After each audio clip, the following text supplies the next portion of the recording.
Erik is a legend and well known, so I'm not going to linger over a long introduction. The last time we hosted Erik here was just last year when his book Blotter had just come out, and he spoke about it in this very room. Erik and I had a fun conversation last week with the Undergraduate Psychedelics Club. I see their leadership is just arriving now. Welcome.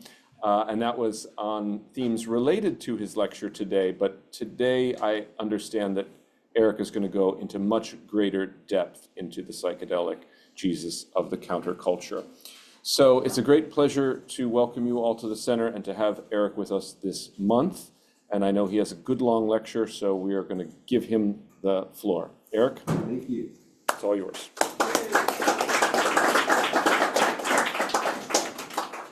So I'm just seeing if I can get it. There we go. Oh, no, you're not going to. Top left. Top, with the line. Yeah. Okay, good. All right, welcome everyone. I've been fascinated by this particular topic for a very long time, but being here at CSWR is the first time I've been able to kind of put it together. So this is pretty new research in the sense of trying to create a rubric, a way of understanding this material, but it's also stuff I've been with for a long time. So hopefully some of that passion and interest will come through. Just a couple notes about the overall topic. What I'm trying to do is to highlight the ambiguity of a certain movement that emerges in the counterculture, at the peak of the counterculture, which is the Jesus freaks. And these are people who have hippie lives, hippie identities, hippie understanding, and then convert to a certain peculiar form of Christianity that becomes extremely well-known, very influential, lots of discourse around it, and then over time, fairly rapidly becomes mostly assimilated into mainstream Protestantism for the most part. And it's a strange period because it's not really clear, are they hippies, are they not, are they psychedelic, are they not? And so I'm trying to kind of probe this very unusual part of religious history. So it's a pretty narrow look in some ways, though a very fascinating one if you're interested in this kind of material. But there are a couple of larger questions that I'll just bring up now and maybe we can get to in conversation. One is that the issue, as Charles and I discussed last week, that the issue of the psychedelic Jesus or psychedelic Christianity is, on the uptick again, as psychedelics move in through different religious worlds, as mainstream and even conservative people, particularly associated with the military, turn to psychedelics in order to heal from PTSD. There's a corresponding reframing of psychedelics from a Christian perspective that's really fascinating. And so this is kind of a prehistory, of that.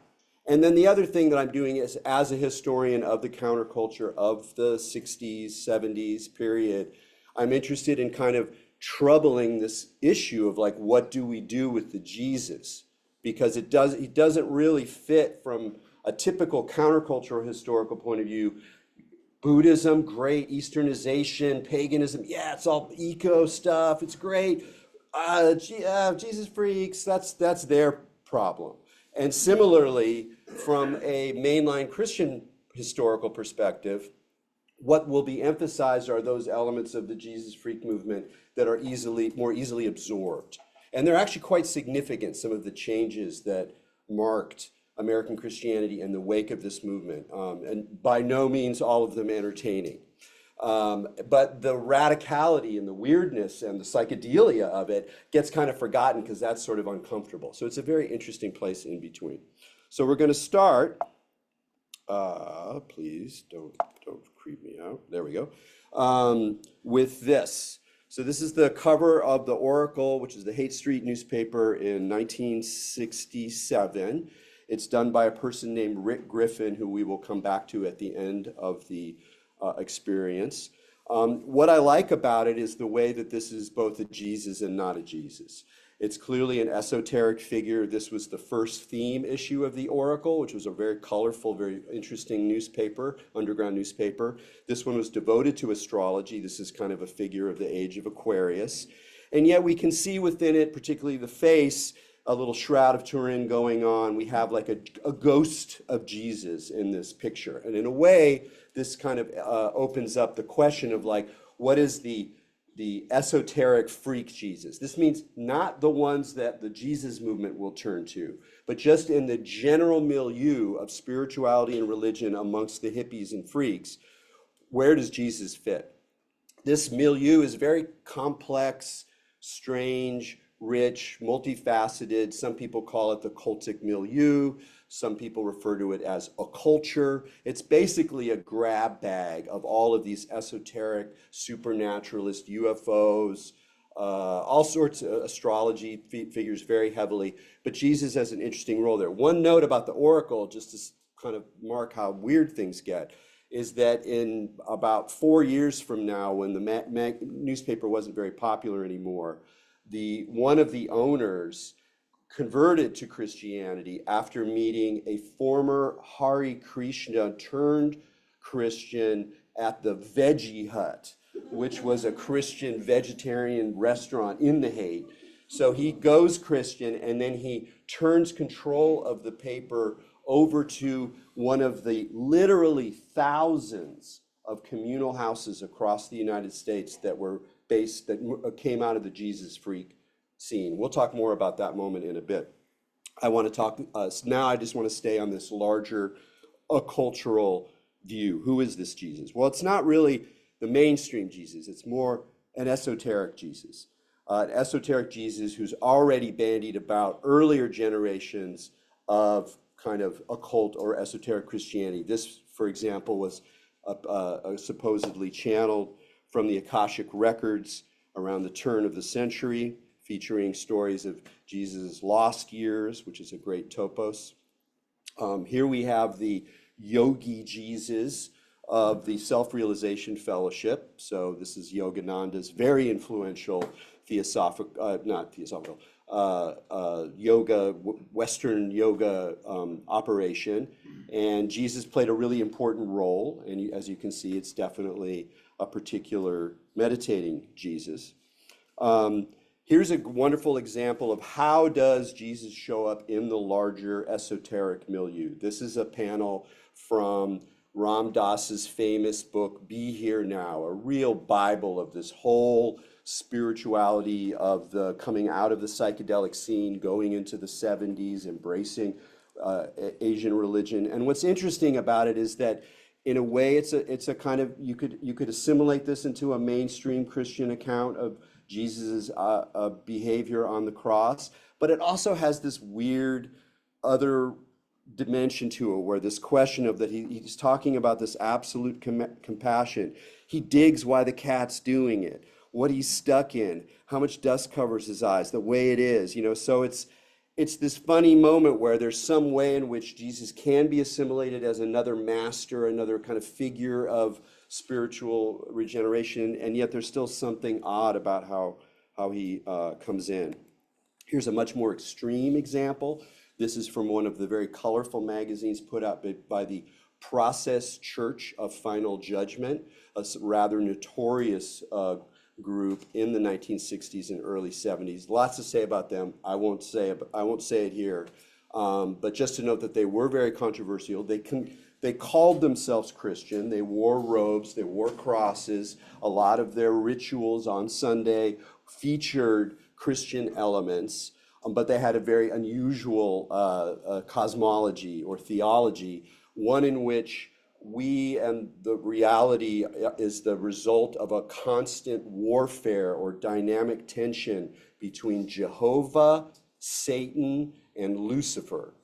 And the being that is able to sort of manage all these tensions is Christ. So Christ can go in and sort of merge in particular with his rival Satan. So it's large enough to include all of the demonic forces that a conventional Christian would see as a fundamental part of the world. So it's kind of like non-dual Christianity where all the demons come in afterwards. Slightly Origenist, but we'll leave it there.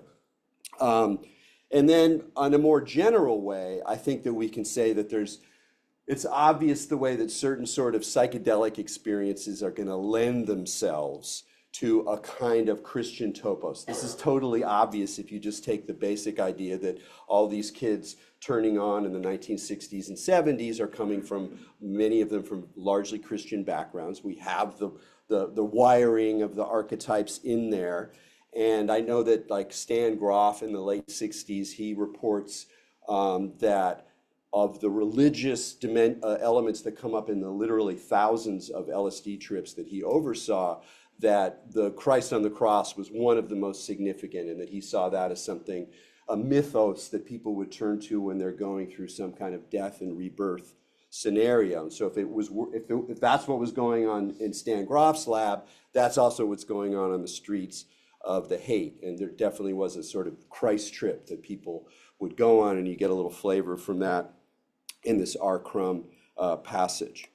So now we're going to start talking about actual Jesus freaks, and particularly the question of how does psychedelics play, or how do psychedelics play into their conversion?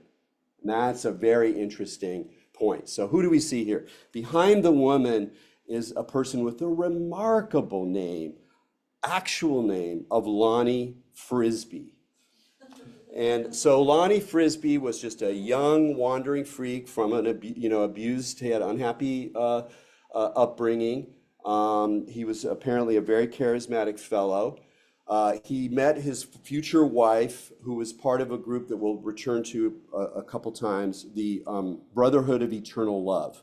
And the Brotherhood of Eternal Love were an LSD and hashish, sometimes called the hippie mafia, but an organization that was also kind of a spiritual orientation, that was also a drug running network, that had very deep associations with Leary and were centered in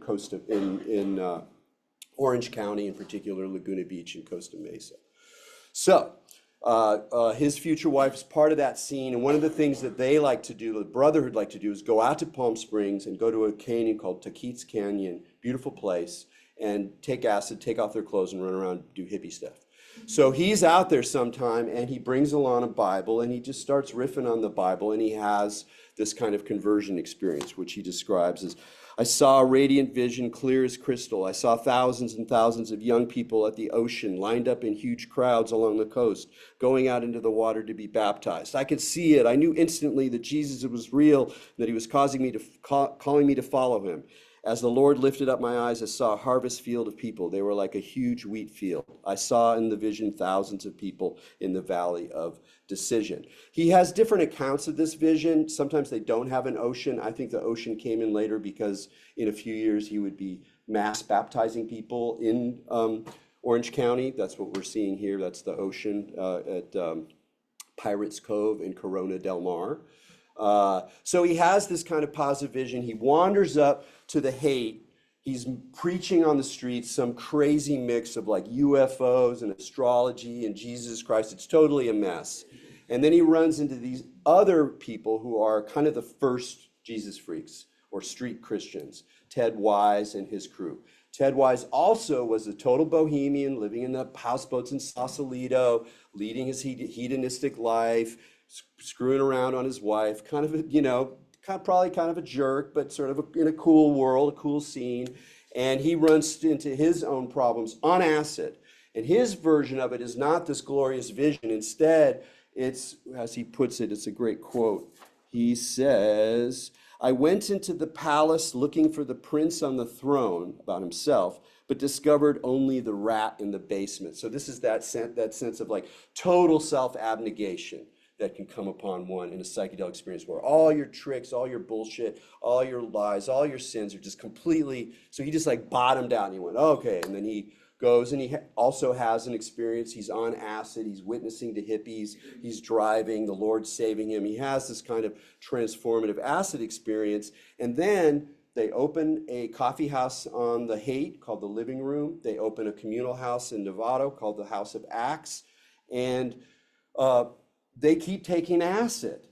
So they have like hippies coming in and they're witnessing to them, and then they're taking acid. And like there's another preacher, a famous guy who didn't like the Jesus freaks, came in and kind of did a gotcha move where he got them to admit that they were on acid during Bible study, and that the other preachers quote from them is like, yeah, even makes the beasts in Revelation come alive, man, which I think is kind of funny. And then at some point they realized this wasn't really working, it wasn't supporting their mission, and they stopped. They stopped doing cannabis, and they stopped cannabis later, and they stopped LSD. So there's this really interesting zone that, you know, speaks to this larger ambiguity around psychedelics now, the one that psychedelic Christians are facing. Because, you know, just, we could talk for a long time about this, but right at this moment, the demonizing imagination of American Christianity is in full force. It is spiritual warfare for millions and millions of America, and we are in its sights, as well as a myriad other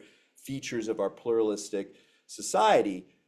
On the one hand, you could sure see why psychedelics would be right in the heart of that, like, you know, Burning Man, paganism, visions, demons, you know, DMT, and it's there. Like if you listen to Alex Jones, if you listen to Steve Bannon, there's kind of like this fear and suspicion of the whole psychedelic world. And at the same time, psychedelics are being recuperated by other mainline Christians, not just liberal Christians, who want to use it as a healing substance. So there's like, what do we do with this thing? And it's interestingly reflected in these experiences in, you know, among these people who have become Jesus freaks. I think I want to read one more just because it's just interesting. It's just anecdotal, but valuable. A woman named Melody Green, Santa Monica, California. She took some acid and then walked down a side street. I saw a huge glowing cross hanging in the heavens. I blinked, but it didn't go away. It was a fiery, radiant gold, and it was beautiful. I stared at it in awe and felt a peace wash over her heart. And so later on, she holds on to this vision. It motivates her conversion. And even later, when she's talking about her experiences in prayer, she still relates to this. So it's a positive vision as well. Next up, I have a nice video, so we get to hear someone. This is Odin Fong, who was also part of the Brotherhood of Eternal Love, and he talks about his conversion acid experience. Hopefully this will work. And so I finally decided that I was going to really find out if there really was a God, and I took a vial of what was just the pure content of our product out to the high desert and snorted it all. It was about 150 doses of what we called sunshine LSD. And what transpired after, I can't even really explain. I do know that they couldn't resuscitate me. They couldn't get me breathing again. My heart stopped beating. And I did have one of those after or out of the body experiences to a certain extent where I basically was in a place of darkness. And so everything that I had learned in the past told me that what I should do is look for the light. Look for the light, and then you're going to go into your next incarnation. You'll just be reincarnated over and over again until you get it right. You know what I mean? It sounds fun, doesn't it?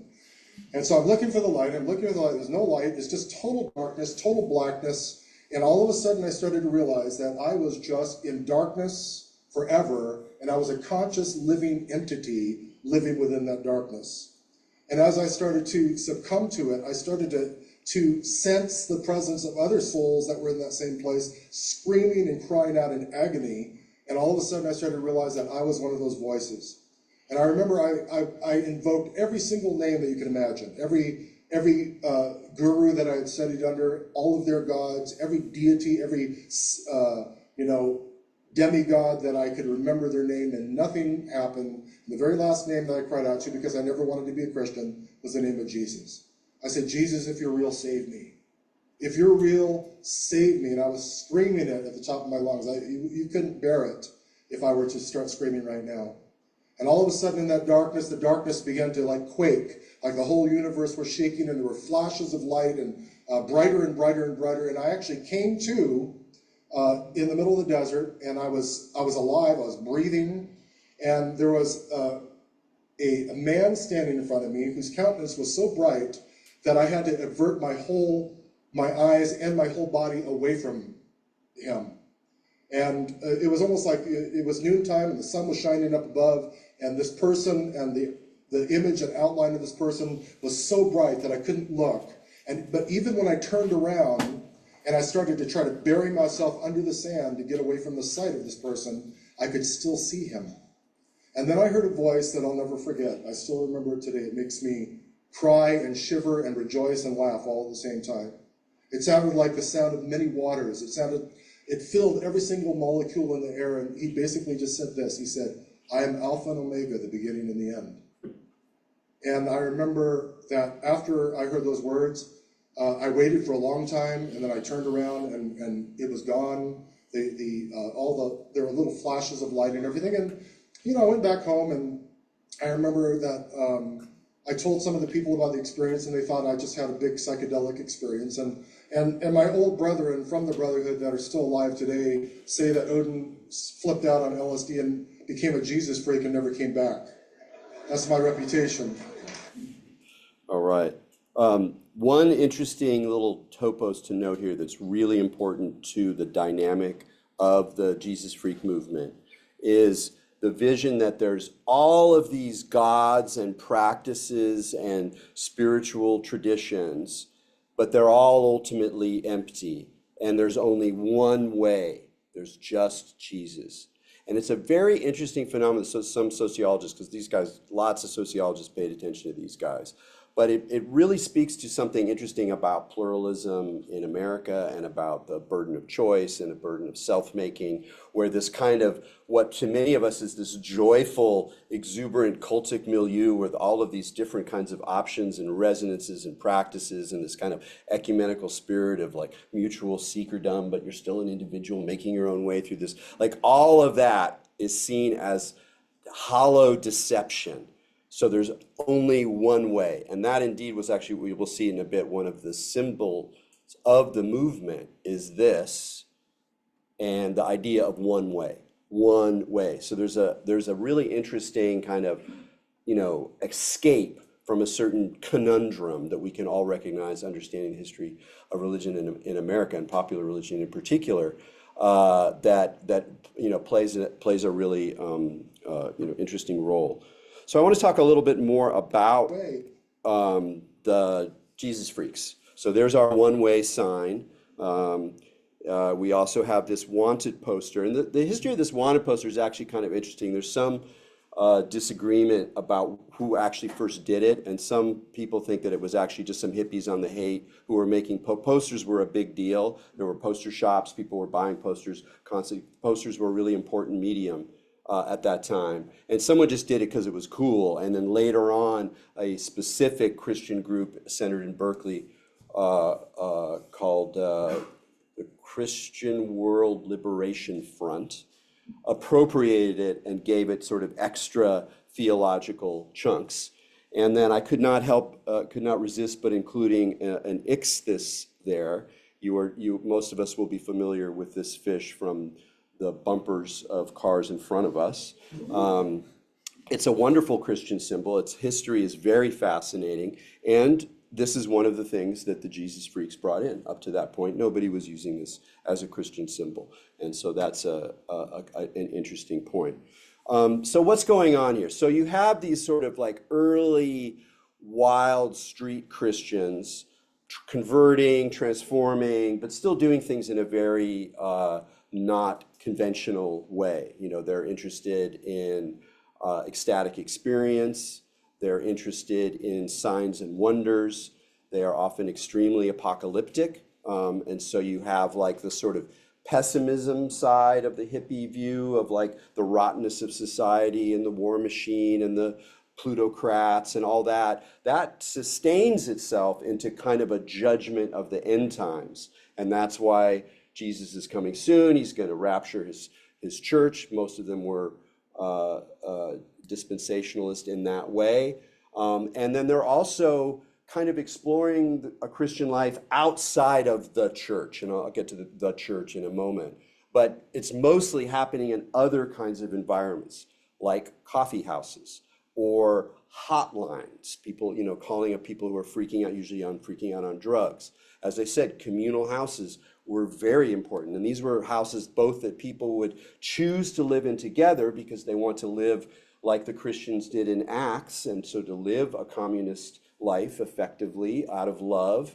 And then there were also houses that were set up by churches and by larger organizations to handle what were the main force that was animating the movement, which is young people, particularly runaways and people who are coming from very difficult backgrounds, who are going to the Hague. They're 17, they're 15, they're 14, and they're often, terribly abused and confused by the situation. And so part of these communal networks were also homes that were set up, some of them along very strict lines.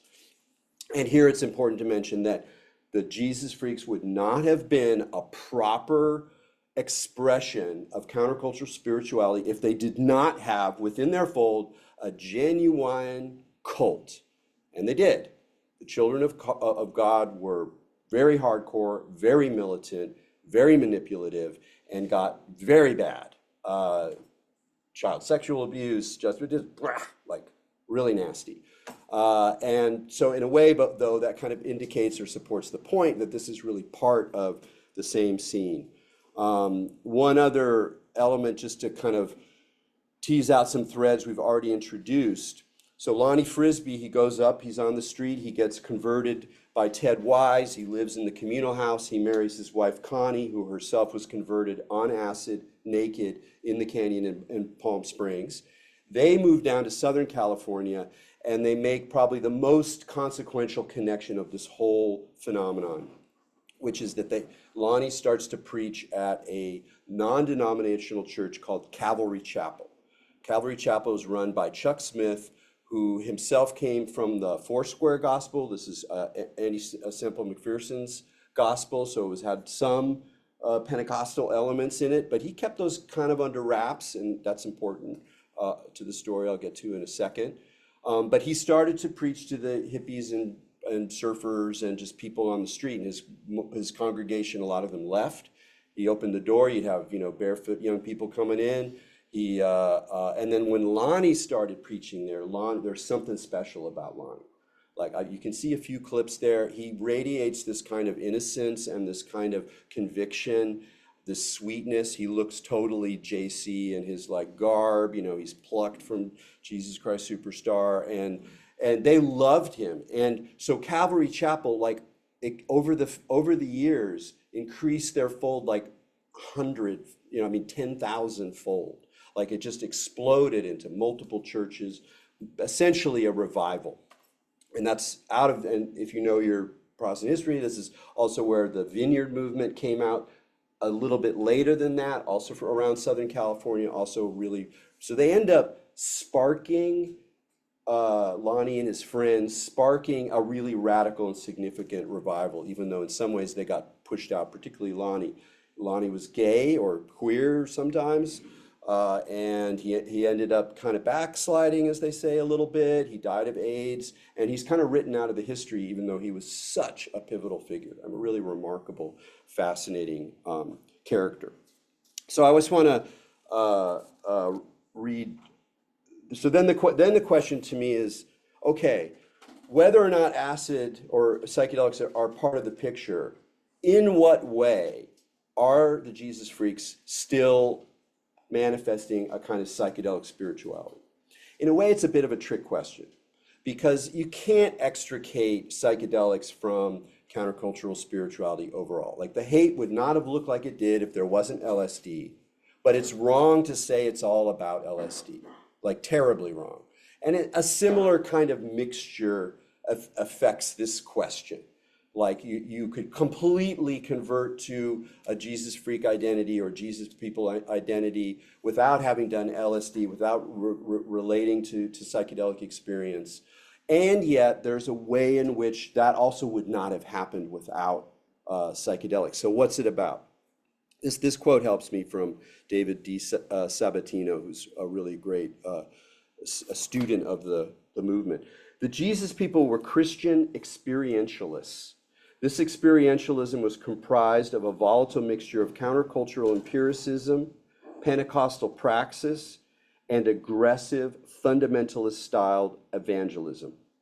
The reckless abandon that had once guided hippies to turn their bodies into laboratories of chemical and sexual experimentation was now channeled into spiritual exploration.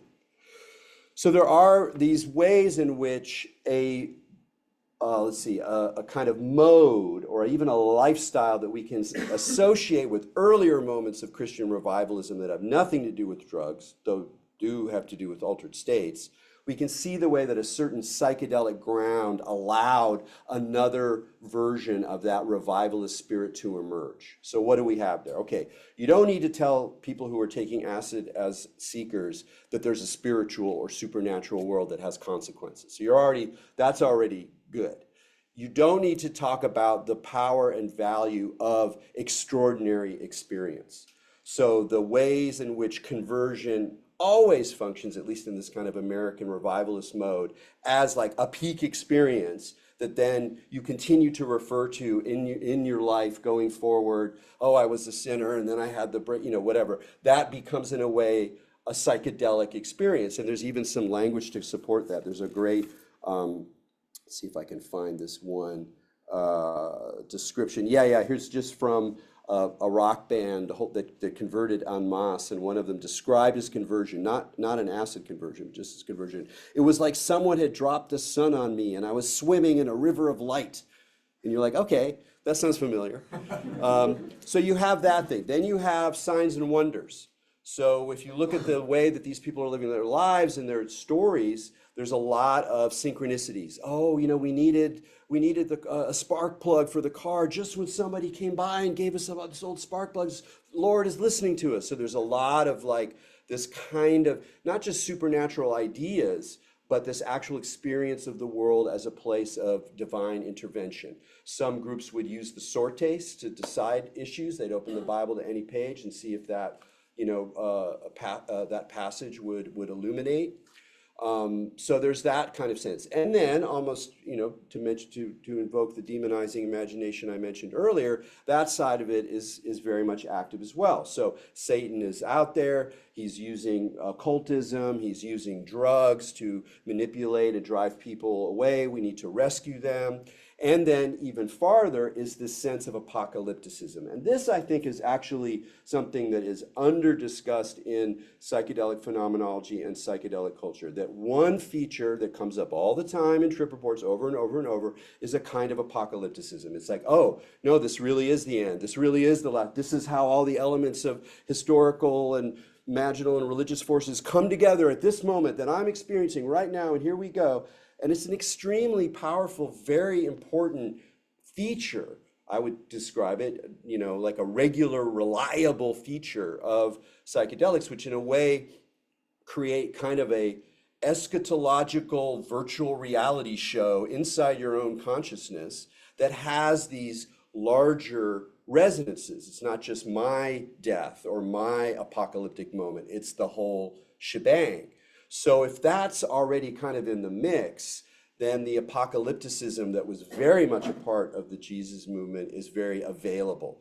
So these were not people who were pushing off the end times for centuries. It was coming like next week.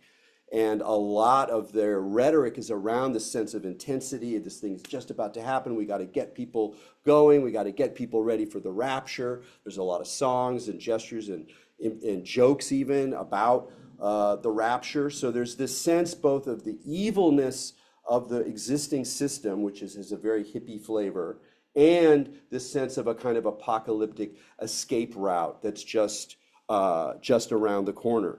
And that really, in a way, describes sort of the politics, or one dimension of the imaginal politics of it, is that while it was clearly a revival, and it has been seen as such from later historical perspectives, the language within it was often of a revolution.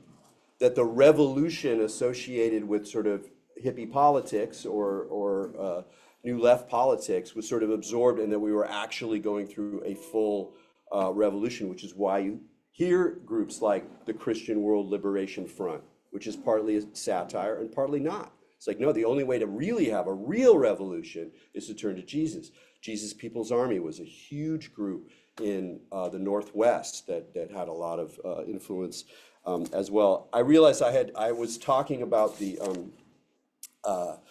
the supernaturalism of the everyday, and I forgot to mention one that's just so charming that I have to go back and bring it up, which is that one of the things that many groups reported, particularly people who were in communal houses, was sort of the magical multiplication of food. So they're hippies scraping the bottom of the barrel. I mean, they're dumpster diving. This is not like some money would come in from more conventional group, like older businessmen who were Baptists would give, there was sort of a money thing going on behind the whole thing. It wasn't just completely spontaneous, but a lot of these groups had no money, so they're just really relying on nothing. And there's a famous description of the PBJ miracle, where just like one jar of each sort of fed hundreds, and like, how did this happen? I just find that very, very, very charming. So yeah, just to make one final point and then move to the second part. This question, like, is this part of the hippie or not?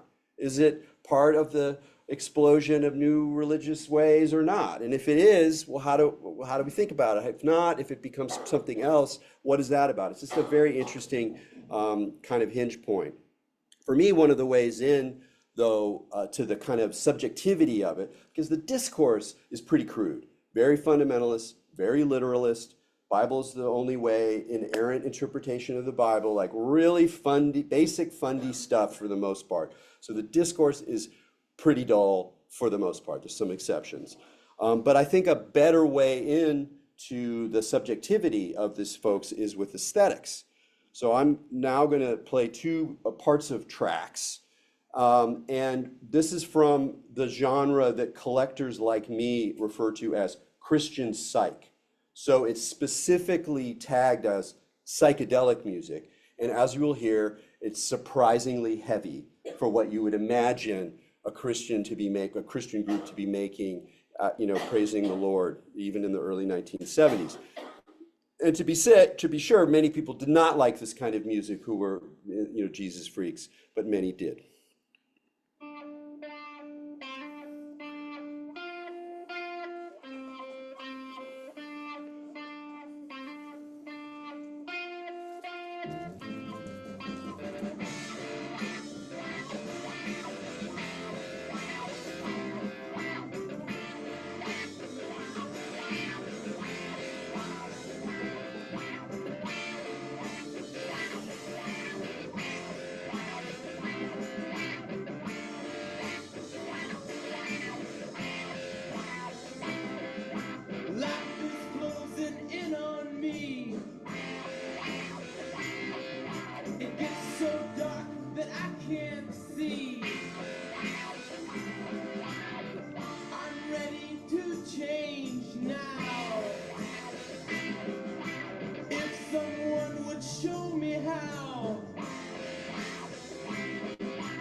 All right, you get the idea there. Unfortunately, I am going to skip the next one because of time, because I want to get to the last bit. But you can find this on YouTube. They reissued it a number of years ago. It's an extraordinary. It's actually one of the best private press psych records across the board, whether or not it's Christian. It's a phenomenal record out of LA. Anyway, we're going to move on. So I want to end here by talking a little bit about the fellow who did the art on the Oracle at the very beginning that we saw, Rick Griffin. This is a photograph of Griffin made by his friend Bob Seidemann. We can't interpret too much about it, whether he intended the image. We don't really know. It's from like 67 or 68. But Rick was a heavy dude. Like, he took a lot of drugs. He grew up as a surfer in Southern California, started to study art, and he became one of the big five poster artists. So the kind of classic Haight Street psychedelic poster arts that people collect. He is one of those guys, in my opinion, the best. And he converts in about 1970 And so I'm just going to go through and we're going to look at some of his images. You know, on the one hand, he's very much his own person. He's a singular artist. He's got a singular artistic vision. We can't make him stand in for a whole movement. On the other hand, he is very much playing in the waters we've been swimming in throughout today's talk. And the work is particularly interesting to me because it demonstrates something that William James talks about in the Varieties of Religious Experience, which is that before people convert, they kind of seed their subconscious, if you will, he doesn't use that term, with some of this material. So you're almost kind of setting up, you're agreeing for a kind of psychological performance where material that you've sort of absorbed then invades your reality and takes over, and you get to have this kind of conversion moment. It's a very interesting description that is both kind of, you know, objective and psychological, but also really kind of allows the creative side of this kind of conversion process. And we'll see that with his work. So this is one of his most famous images. This is from 1968.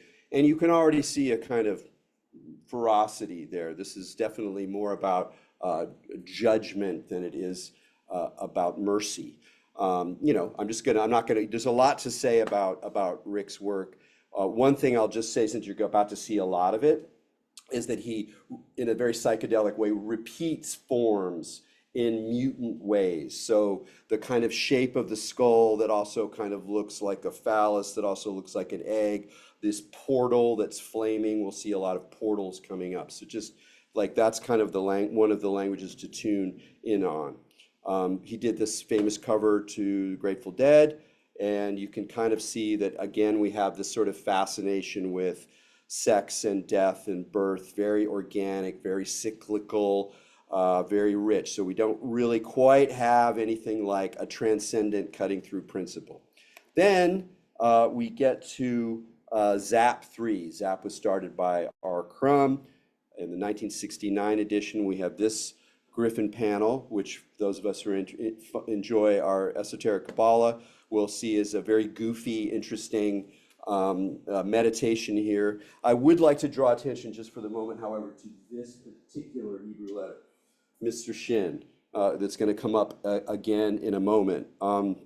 Anyway, so you can see here that like whether Griffin is operating at a deep level of like working with esoteric symbology directly, or whether he's kind of just taking it from sources that he liked and playing with it is unclear. He kind of does both. It's more than nothing. It's more than just surface, but he's also very much looking through Manly P. Hall's Secret Teachings of All Ages and going, that's cool, that's cool, that's psychedelic, I'm gonna put that in my comic book. And so the playfulness of it, I think, is part of the sign of that, because it's actually, if you know your Kabbalah, it's kind of interesting what he's doing. And this figure comes up a lot. We'll see him again. He's kind of like a figure of the absolute that's based on a Hopi mask that Griffin was exposed to as a child when he visited reservations with his father, who was an amateur anthropologist. So this is the one that really interests me. So he's not yet a Christian. He does this image that's kind of clearly an escape from sex and death, from the violence of the meat world. And we have this figure who's, again, kind of a swastika figure that we saw in the previous image. He's pointing his way out. He's got a halo that's also an Ouroboros. So what I like about this work is you get a sense of that feature of psychedelic phenomenology in which different images and symbols kind of begin to like mutate together and resonate at different levels and interact in ways that are novel, but also really deep and kind of archetypal. So the question for you is, esoterists in the audience, why is this a Christian image? Anybody? Yeshua. Because of the shit, exactly, Yahshua. Not really quite correct, but hey, Christian Kabbalists didn't mind. So the idea is that this is Yahweh, but we have the Shin, so we have it going. So what interests me then is that something's already happening, but he's not there yet. Now it gets a little more obvious. I should have given the trigger warning. There's some vulvas in the picture here. So this is a cover. He didn't write any of the content of the issue. He just did this crazy cover. It's so weird. So he's clearly wrestling with something pretty heavy. This is like a classic kind of Mad Magazine, custom car culture dude. And this is the most interesting figure to me. I don't know how to even interpret it. The veil of Veronica comes up in a lot of his stuff, and I think it's fascinating because he's very much aware of himself as a drawer, of someone who creates surface images, and there's something about that that's working in his mind. But who this figure is and why it's you can't see it, and the scourge and the whole thing. Like, I'm not going to, you could go farther, but I'm just giving it you there. Basically to say this guy was like going through it, right?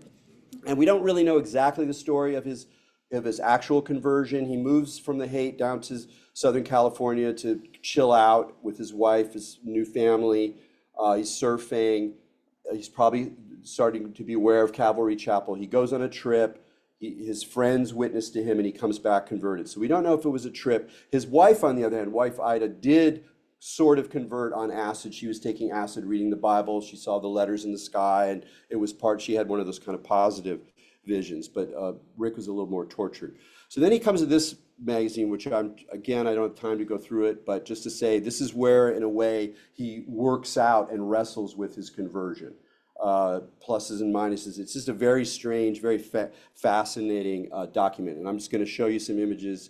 Some of them don't have any particular Christian content. This is like one of my favorite psychedelic images of all time. I could talk about it all day. I'm not going to. You see in the upper left, though, a little bit of the absolute. And you can also see the way that his art very much is about these shape forms that then resonate and manifest on different levels. So you have this weird, creepy being that is also like a light bulb, that is also like the head that the artist is drawing. His eyes, the light from the being is going through his eyes onto the page.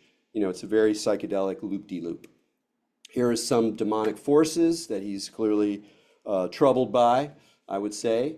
Here's that figure, that kind of alien face that does not look very playful, coming back into play. And then you have the beginning up at the top there of this sort of vulval sacred heart that then he goes wild with on this one, which is, again, one of my favorite images.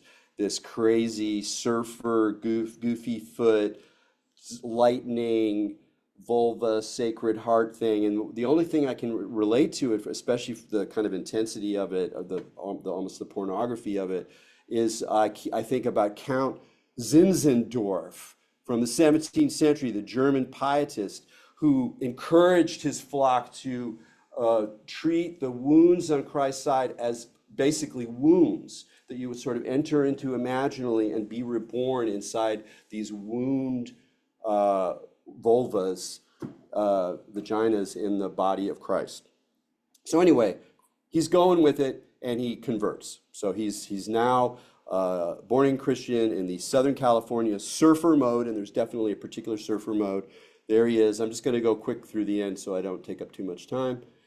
These are just some images that he starts to make as a Christian. It's a billboard that, of course, no longer exists.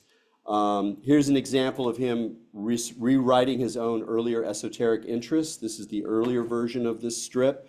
In the lower right, you see him translating this magic square. The creator, slow moving, maintains his creations as vortices, and then when he reissues it, he replaces it with primitive, pre-salvage mumbo jumbo.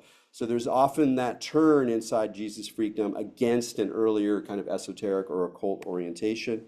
He still does covers for the Grateful Dead. He remains part of that world. And R. Crumb, he's still friends with a lot of his underground comics, but he's also trying to live another life. This is a classic Christian rock record that the guy whose testimony we heard the earlier, Odin Fong, was a leader of. And then in the 1980, he illustrates this book, which is written by Chuck Smith, the guy at Calvary Chapel, an image of Dylan, who at that point was born again through the same current.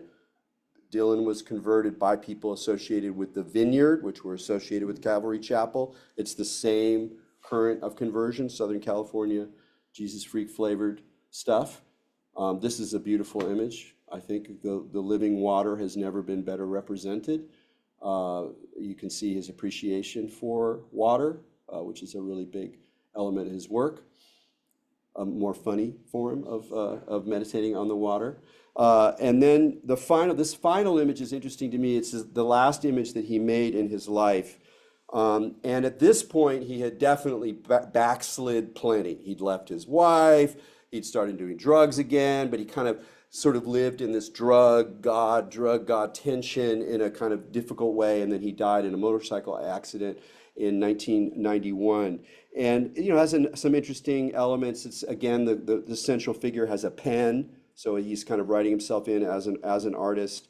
It's hard to understand everything that's going on, but I do like the way that these cosmic features start to cluster together into molecules. And while it does not look like an LSD molecule, which would be almost too perfect, it does, to me, stand as a very fit gesture towards the psychedelic undercurrent that's going on to this very interesting and very consequential dimension of American Christianity. And with that, I will end. Thank you very much.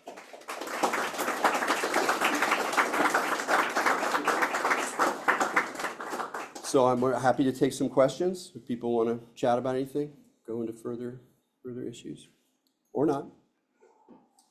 Maybe one question might be a little basic, is I'm wondering about kind of like Christianity in America, kind of more broadly, and seeing these kind of groups of counterculture folks who are kind of having these big experiences fueled by psychedelics. And obviously in a lot of kind of Christian cosmology, these kind of visions are a big part of that. But then does the fact that these are kind of psychedelic fueled kind of moot the legitimacy of these claims anyway? And how does the kind of church and various kind of Christian sects like reckon with that psychedelia? Yeah, no, it's a very interesting question. I think it's largely buried. I think it's very clear from the accounts that I've read, particularly ones that have been written recently by historians where they've gone back and interviewed people like Ted Wise or Lonnie died, but his wife Connie, and they're fine going, yeah, I had these great trips and that was part of my my experience. There's another genre of the trip story. There's a couple of different genres. The one is just the horrible one where like Satan was trying to take me over, and then the next day I woke up and I'm like, that's it, I'm done. I'm going on the other side. Then there's the ones that are more positive, which we looked at. And then there's the sort of ones in between, which are kind of like Odin Fong's, where it's like, it was a nightmare, it was empty, it was hell. And then the light came down and it's like, well, is that part of the trip? Or is it like God, entering into, Satan's playground and sort of reaching down a hand and like pulling the person up? And you can kind of obviously run both scenarios on that. But my impression is that it's largely individualized, that any position that a church is going to take, even these small groups, it might have been alive in practice a little more in certain situations, but in terms of any kind of mainstream discussion at that point, it's highly negative and demonized, literally. So it's interesting to see now the way that that's shifting even among more relatively conservative Christians. Yes? Thank you so much. Really fascinating. And building from this question, I'm curious if you know the extent to which modern Christian psychedelic movements, either on the political left or right, like root their lineage in this scene, or if there's a desire to create distance from it. Yeah, that's a very good question. I would say I don't feel like I've done a thorough enough investigation of what's happening now. What I have seen, I would say not really. But on the other hand, I do, like there was a Lonnie Frisbee movie that came out, Jesus Revolution, a couple of years ago. And it was seen and talked about, discussed within Christian communities and seen as sort of okay.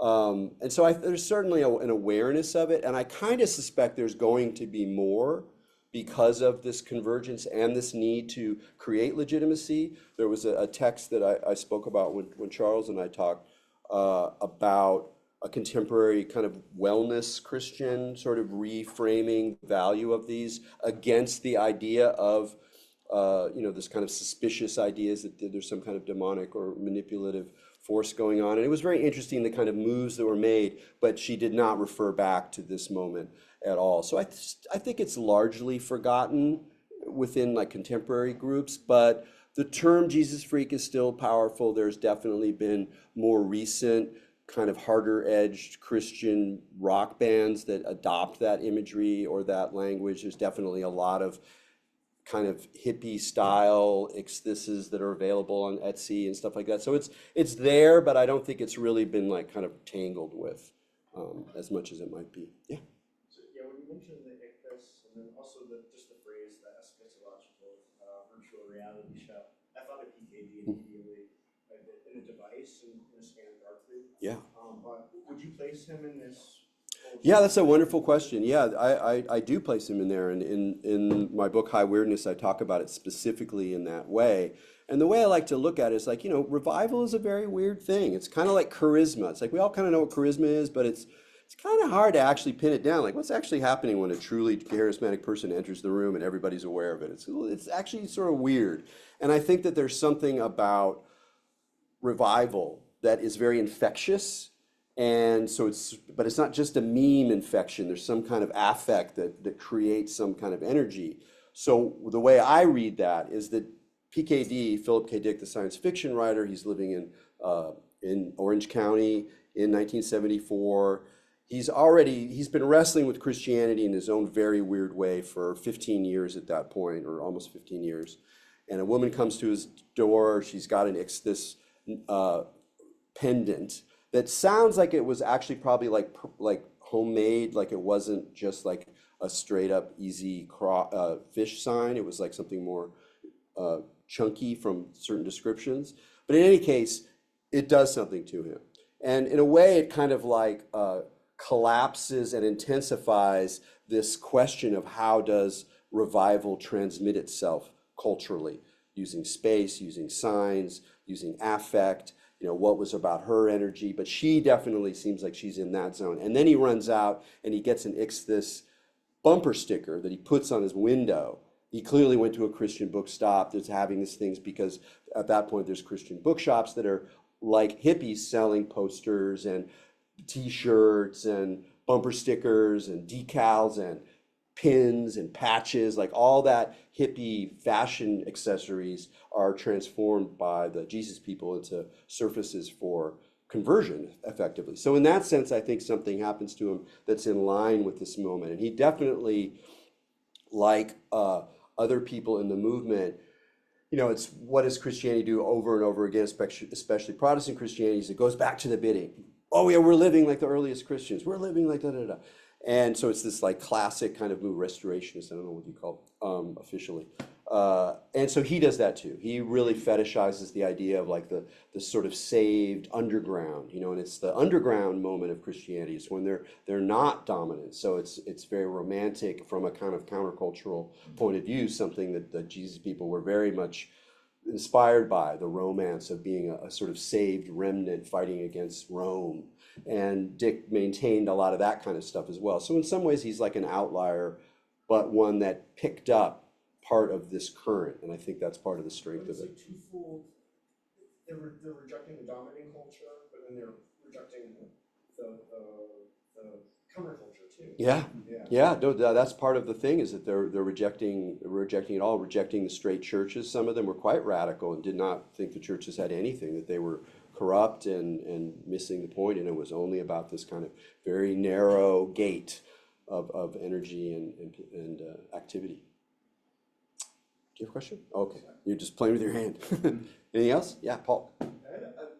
What I'm taking away with is the immense difficulty for psychedelic religiosity and like Jesus freaky Christianity to share space in a sort of in an institutional way. Like how can you bring these two things together? Either they're these sort of bodily markers of sin through the death of Rick Griffin by AIDS, or backsliding into one sort of like acidy, sort of suspicious lifestyles,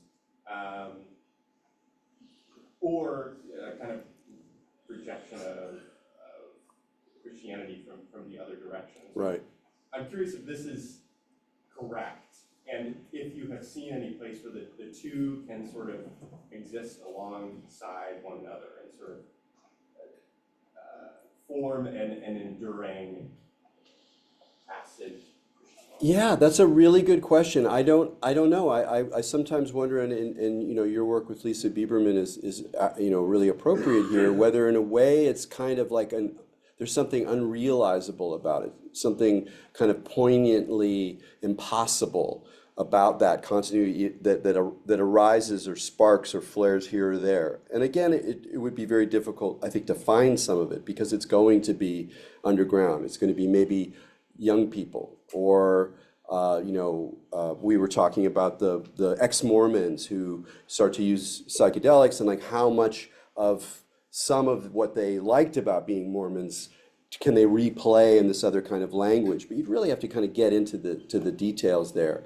I think and then I'm thinking of this, again, I keep referring to this book, The Christian's Guide to Psychedelics, which is a self-published, not particularly well-written book, but an interesting one, where that's all about healing. That's all just about saying God gave us medicines and we can treat them properly and they can help us heal, help me heal, here's the way it's helping healing. So there's not a gesture towards some kind of communal spiritual use.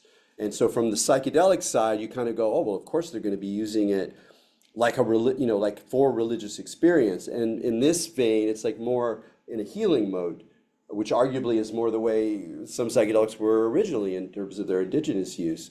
So I don't know. I'm really very curious, and I'm going to keep hunting, and I bet you're going to keep hunting too. Do you have a good example? Well, with Lieberman, I was kind of struck by the lack of emphasis on experience. She's not particularly interested in conversion or encountering God in what she calls these Phanerotime sessions, where you use LSD with Quaker attitude or frame. It's intended to sort of develop one's like capacity for values and living in a particular way. But even that cannot endure it. At some point, she says, "No, I can't. I don't need LSD anymore. I just need Jesus." Yeah. Ligare, I think, being the only sort of attempt at Yeah. an enduring approach, or like some kind of syncretic healing practices where Catholicism is introduced through colonization and then becomes sort of a material through which to do plant medicine. Yeah. Yeah, and that's true. And then, of course, we should mention, you know, Santo Daime and other related churches where it's just alive and well and completely available, and people have, you know, sort of. I use the example of these like Israelis who I know who started to work in the Santo Daime Church, and they were just kind of cracking up that they're singing these songs and having visions of Jesus and Mary and stuff, and it comes up in the phenomenological material, and so that, in a way, is a very good example, but it's clearly alien in some strange way from American Christian currents. So we'll see. I'm interested to see how that evolves. You think yes, Jean? I'm also curious, thank you. I just got curious when you briefly used the word revolutionary. I just wondered, were they kind of meaningfully aligned with other revolutionary impulses and groups at the time, or? Yeah, no, and the simple answer is no. You know, they were very much of the conventional political organizing and activism is not going to do it. So if you take like the Christian World, no, I forgot the fucking name, Liberation Front.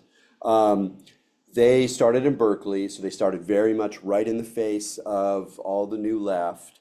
And they would go and show up, and like they show up at the SDS gathering, and they go, "Can we talk too?" And they're like, "No, you can't talk." I'm like, "What do you mean? Come on, you should let me talk." And then they talk, and they say, "This is all bullshit. Only Jesus can cause the revolution." And they're like, "Yeah, get out of here," you know. So it creates all this sort of ruptures within the movement. But they definitely saw themselves working in parallel with the movement. And this part is more, I think, more important that gets lost, is seeing many of the same things, like calling out the war machine, calling out the, you know, the control by money, the rottenness of popular culture, whatever. They were seeing a similar rotten world, I think, that a lot of leftists saw, but they would just say, you know, but Jesus is the real revolution. And not just in a simplistic way, like it's just the same thing as converting. It's like, I think there really was this idea of transformative possibility, which is, as someone who studied that period, the most difficult thing to communicate and the most important thing to try to communicate is how much, whether they experienced it in terms of like lifestyle and cosmology or in terms of actual political organization, how much people, young people in the 1960s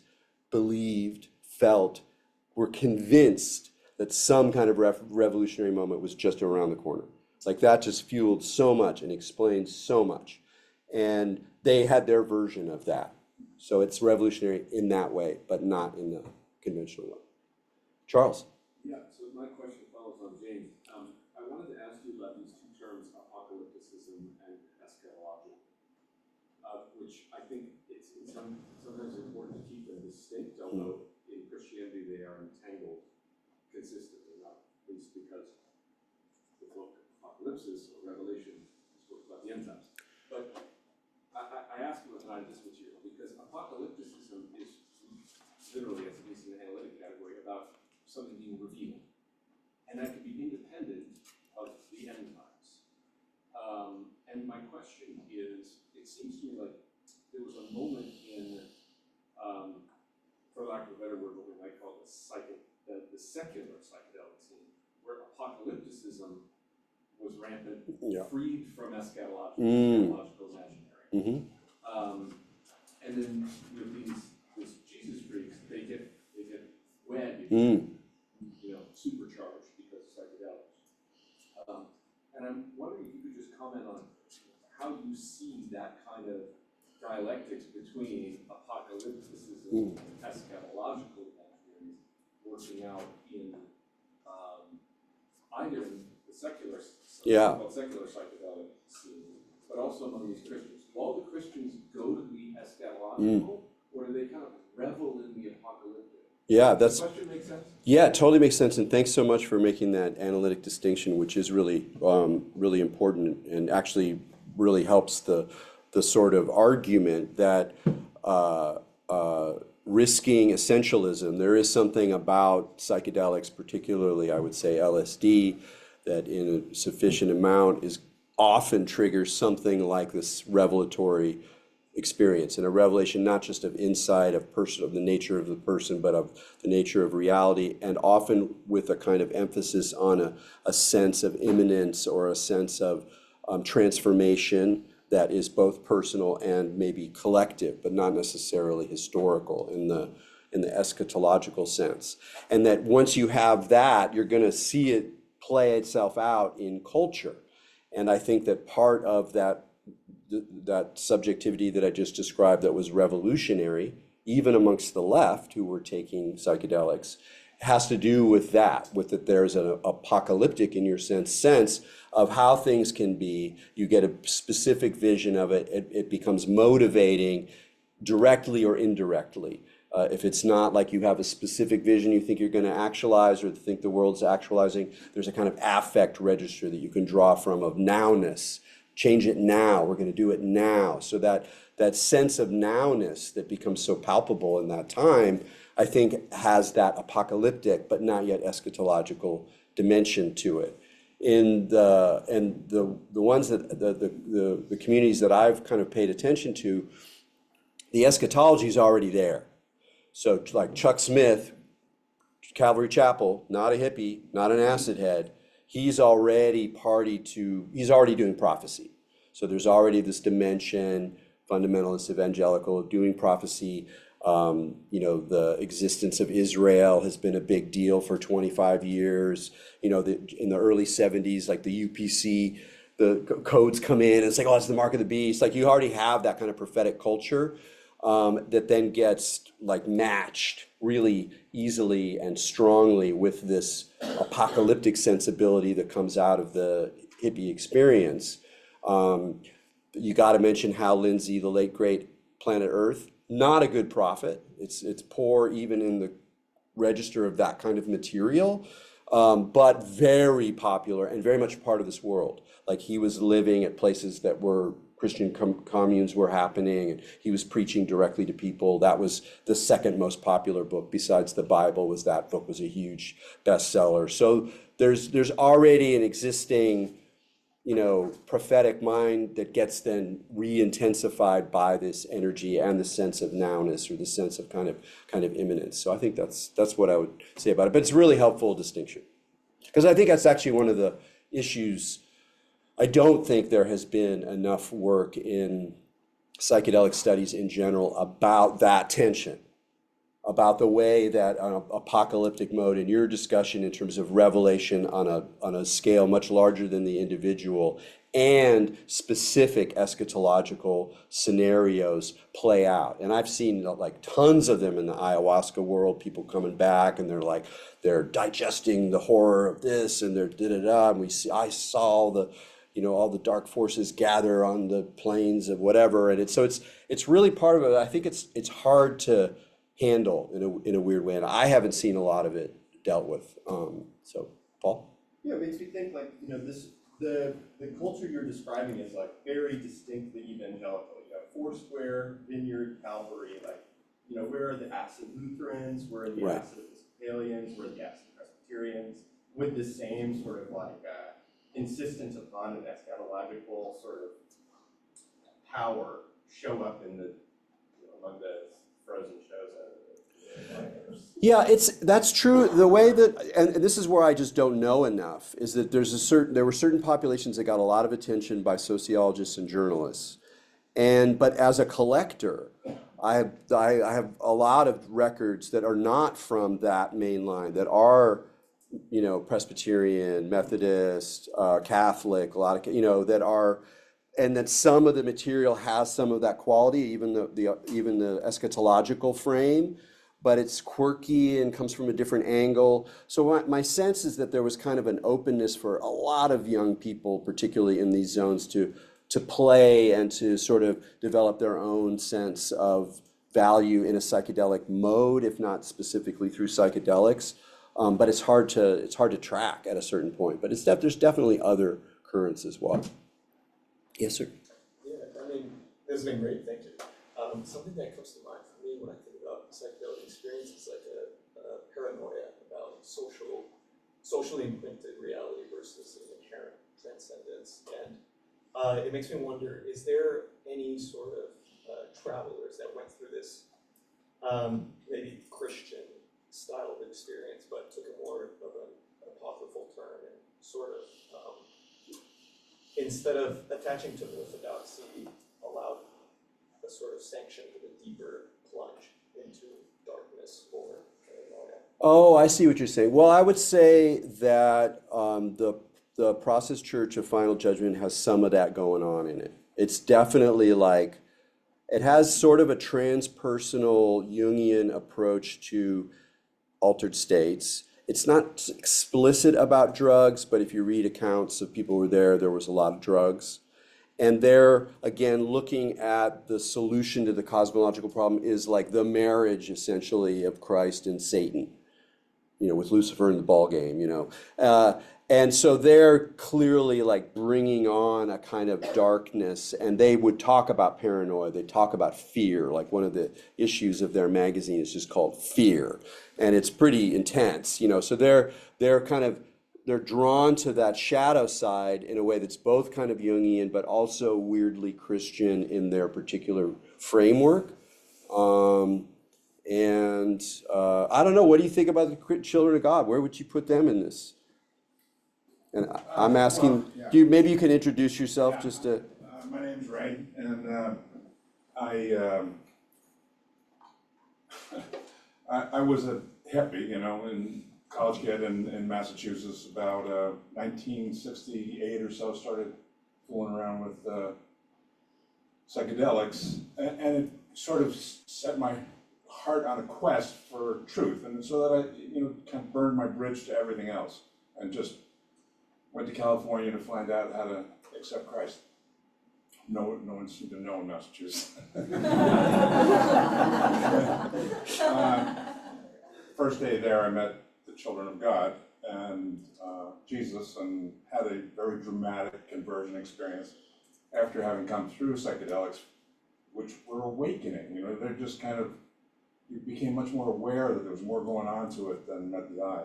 And the thing about the children of God was, in the early days, it was just very, very radical. It was just immediately you do exactly what Jesus said. He said, leave everything, leave everything. Don't think twice if that makes any sense. It just, and then, what was the question again? I'm sorry. I just, what I was kind of wondering is like how the cosmology changed, like how the theology changed through, and whether it had like more room for like shadow. I don't know enough about that side of it. Our nutty Yeah. guru was, you know, from the evangelical church, and had a lot of weird stuff going on aside from his theology. But he found a way to create a theology that justified all his proclivities, but which is what we're all looking for, really. But yeah, I think the interesting thing that's happening now, because I'm really interested, I'm a member of Regari and really interested on where the psychedelic meets Christian mysticism, which is blossoming greatly because of the deconstruction, people coming out of evangelicalism and going, well, I know something happened, but I can't figure it out anymore. And they get into the mystical tradition, and then they go, whoa, this is just like a lot of stuff that either I did when I was a kid, or I might think about doing now. And I think that's the interesting place that it'll find a root that can, in the Christian mystical tradition, it really is very open to it in a way that doesn't glorify it. It's just another thing that kind of is part of the plan to open us up to that world. Great, thank you so much. Thank you so. Just a final note on that. I mean, I think we're in such a fascinating time because of that. The Christian imagination is just, you know, full on right now, including the paranoid demonism. And, you know, again, on some level, all of us are in the sights to varying degrees. How psychedelics ends up complexifying that will be very, very interesting to see.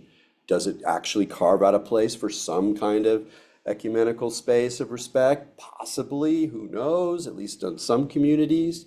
But it does kind of, for me, all this material ultimately asks that particular question: is that demonism necessary to the imagination? And we can say the way that it's not through mysticism, through more liberal forms or ecumenical forms or syncretic forms like Santa Dame or whatever. And yet, in some ways, it feels like there's like an inherent or deeply karmic element of American Christianity that's just gonna demonize. And it's as society gets stranger and you know, just with media and new religious movements or whatever, everything's just kind of weird and like ungrounded now. There's more room for more imaginations to take off and be more intense and in your face and in the world. And so I do think we're just seeing the beginning of stuff that's going to become quite strange. But the psychedelic religion zone, I think, will continue to be an unusually interesting and valuable one as we try to navigate this stuff. It's 1 o'clock. You got a quick question? No. Hi, I'm Teresa. Hi, Teresa. For the Harvard Divinity, but this is a personal question. This is not for my story. I was just wondering, like, if the Jesus freaks are so like fundamentalist and like they're listening to the Bible, like, what do they think about the whole Ephesians like 5:18? Like, drunkenness is a sin. Like, you should lose control of your spirit or your body. Like, how do they grapple with that? I would think most of them accept that and look at their own drug-using lives as being sinful and a mess. So most of them would just adopt a conventional, you know, negative view of their lives and include psychedelics in that zone. I mean, it's you know, the division that we make now that's very neat and tidy between psychedelics and then the other drugs. You know, people talk about psychedelic exceptionalism, where, you know, we have a lot of discourse around this stuff over here, but like, we're not going to talk about heroin, we're not going to talk about PCP, we're not going to talk about cocaine. We're going to just talk about maybe cannabis and psychedelics. In the 60s, that's not really that visible, and so a lot of people are just doing drugs. And they're having fun or they're exploring and whatever. And so once you pop out of that, most people were satisfied to go, that whole thing is wrong.